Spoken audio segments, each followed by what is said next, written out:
Welcome to Emma's English.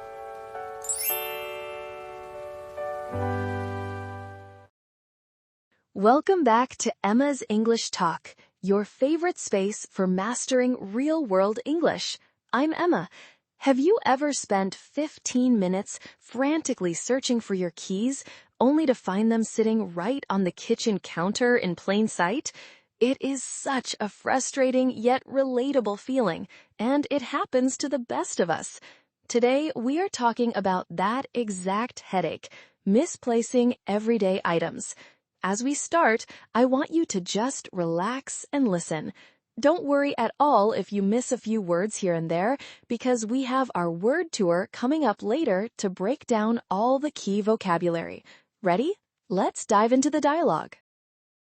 Today, we are talking about a very common struggle that almost everyone experiences at some point in their daily life. I am talking about losing everyday things like keys, wallets, or glasses, and the stress it causes. Oh, this is a topic I know very well, Emma. I lose my car keys at least 3 times a week, and it always makes me late for my morning meetings. It is so frustrating. We waste so much precious time searching for things we just had in our hands a minute ago. For me, it is because I am usually thinking about 5 different things at the same time when I walk through the front door. Exactly. Psychologists say we do things on autopilot. That means we perform actions without actively thinking about them. That makes complete sense. Yesterday, I was looking for my glasses for 20 minutes, and I was getting really angry. Oh dear, let me guess. Were they on top of your head the entire time? Yes, they were. I felt so silly when I realized I had searched the entire living room first. Do not worry, Tom. We have all done that. When we lose something, we often freak out and start searching in a panic. Yes, I definitely freak out. I start moving all the couch cushions, looking under the heavy living room rug, and throwing papers around. It looks like a storm passed through my house. That is a natural reaction. But panicking actually makes it much harder to think clearly and find what you need. I know, but it is hard to stay calm when you are running late. What should we do instead of panicking? The best thing to do is to stop, take a deep breath, and try to retrace your steps. I try to retrace my steps, but sometimes my mind is just blank. I only remember entering the house and nothing else. It takes practice. You have to slowly think about the last time you actually remember having the object in your hand. Well, yesterday I remembered holding my glasses when I was reading a book in the bedroom, but they were not there. Right, because you walked to the kitchen next. Our brains do not always record every small movement we make. They really do not. What about your phone, Emma? Do you ever lose your phone when it's on silent mode? Oh, that is the absolute worst. If it is on silent, you cannot even call it to hear where it is. Exactly. When that happens to me, I turn the whole house upside down looking for it. I do that too. I look inside the fridge, in the bathroom cabinet, and even in the laundry basket. Why do we look in the fridge? Although, to be honest, I have actually found my keys in the fridge once. Really? How on earth did your keys end up in the fridge? I think I was putting away the milk after breakfast and my keys were in my hand. I must have just left them on the shelf next to the butter. That is hilarious. It is funny how our minds work when we are distracted. It is so easy for simple details to slip our mind. Yes, distraction is definitely the main enemy. It is so easy for things to slip our mind when we are busy. That is why having a specific routine helps. Do you have a special place where you always put your keys now? Yes, I bought a small wooden bowl and put it near the front door. I try to put my keys there immediately. That is an excellent habit, but do you actually use it every single day? Well, most days I do, but sometimes I am carrying groceries, so I just toss my keys on the nearest table. That is the habit you need to break.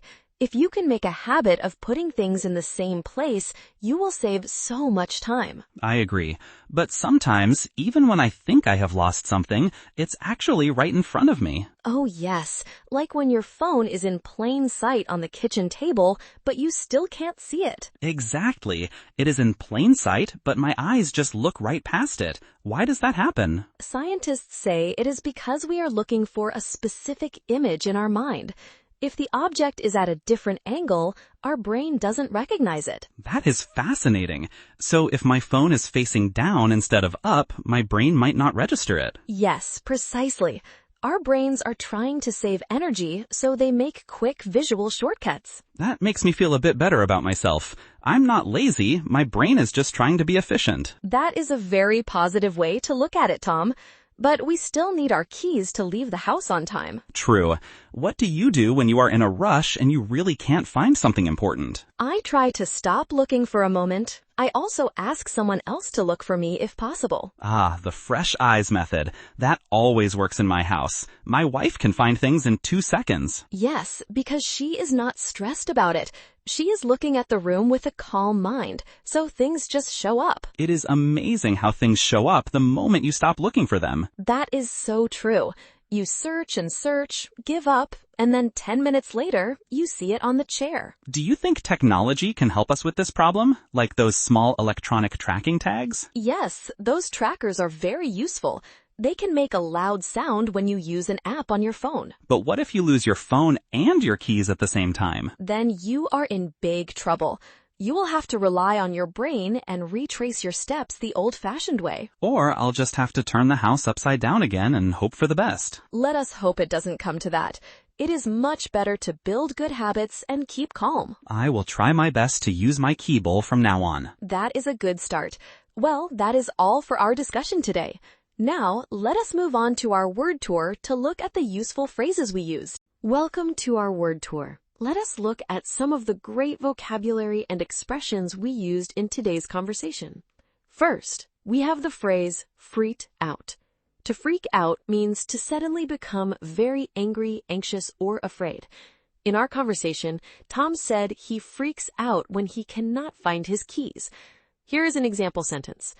Do not freak out if you make a mistake during the English exam. Just keep going. Second, we have the phrase retrace your steps. To retrace your steps means to go back over the route you have just traveled to find something you lost. In our conversation, I suggested retracing your steps when you lose your wallet. Here is an example sentence. I lost my hat in the park, so I decided to retrace my steps to find it. Third, we have the phrase turn upside down. To turn a place upside down means to search a place very thoroughly, which often makes it very messy. Tom said he turns his house upside down looking for his phone. Here is an example sentence. She turned her bedroom upside down looking for her passport before her flight. Fourth, we have the phrase slip my mind. If something slips your mind, it means you forgot to do it or forgot about it completely. Tom mentioned that keeping track of his keys slipped his mind when he was putting away the milk. Here is an example sentence. I meant to buy bread at the supermarket, but it completely slipped my mind. Fifth, we have the phrase in plain sight. If something is in plain sight, it is in a place where it is very easy to see and not hidden at all. In our conversation, we talked about a phone being in plain sight on the table. Here is an example sentence. My keys were on the dining table, right in plain sight, but I did not see them. Finally, we have the phrase show up. To show up means to appear or be found, especially after being lost for a while. Tom and I talked about how lost things suddenly show up when you stop searching. Here is an example sentence. Do not worry about your lost cat. I am sure she will show up soon when she is hungry. Thank you for joining me on our word tour today. Keep practicing these phrases in your daily life and you will sound much more natural. See you next time. Great job today! I hope you enjoyed our conversation about the silly struggles of losing our everyday items. I still cannot stop laughing at Tom finding his car keys in the fridge right next to the butter. It just goes to show how easily our minds slip into autopilot when we are distracted. The next time you lose something, remember to take a deep breath, stay calm, and maybe check the fridge. To review all the helpful vocabulary and phrases we used in today's lesson, be sure to download the free PDF script in the description below.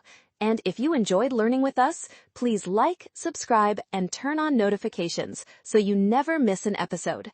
Keep up the great work. See you next time.